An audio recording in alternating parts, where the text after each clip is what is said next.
Hello साथीहरु, बीर explain YouTube च्यानलमा तपाईहरुलाई स्वागत छ र आजको यो भिडियो मार्फत तपाईहरुलाई विकास हाइड्रो पावर कम्पनीको आइपिओ बारे सम्पूर्ण जानकारी गराउन गइरहेको छु।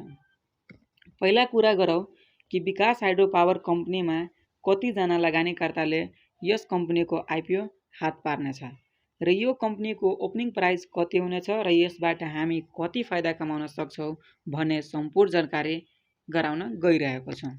पहिला कुरा गरौँ विकास हाइड्रो पावर कस्तो कम्पनीको विकास हाइड्रो पावर चाहिँ कस्तो कम्पनी हो।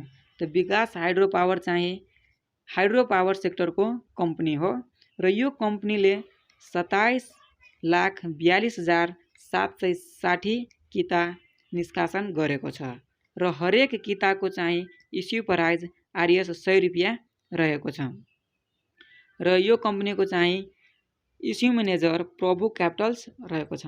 कुरा गरौँ कि यो साथीहरु यो कम्पनीले चाहिँ आज असार 18 गतेदेखि असार 22 गतेसम्म बिक्री खुला गराएको छ।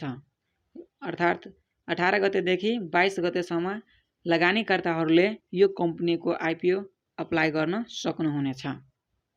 अब कुरा गरौँ कि विकास हाइड्रो पावर कम्पनीको शेयर अर्थात् आइपिओ कति जनालाई पर्नेछ।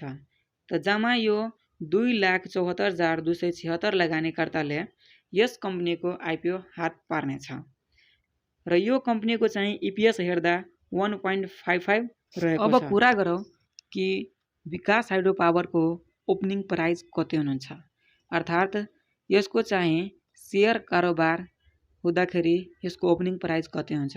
साथीहरु यसको ओपनिङ प्राइस चाहिँ 97 रुपैयाँ 43 पैसादेखि माथि र 292 रुपैयाँ 29 पैसा भन्दा तलबाट सुरु हुनेछ।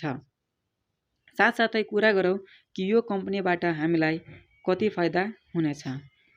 शेयर बजारमा यसको कारोबार भइसकेपछि यदि 2 देखि 2.5 हप्तासम्म पोजिटिभ सर्किट हान्यो भने यो कम्पनीबाट पनि चाहिँ 10,000 सम्म फाइदा लिन सक्नेछ। र साथीहरु यदि तपाईहरुले यो कम्पनीको आइपिओ अहिलेसम्म अप्लाई गर्नु भएको छैन भने असारको 22 गते भित्र अप्लाई गरिहाल्नु र यस्तै आइपिओ सम्बन्धी नयाँ अपडेटहरु र जानकारीहरु लिन चाहनुहुन्छ भने यो च्यानललाई सब्स्क्राइब गरिदिनु होला।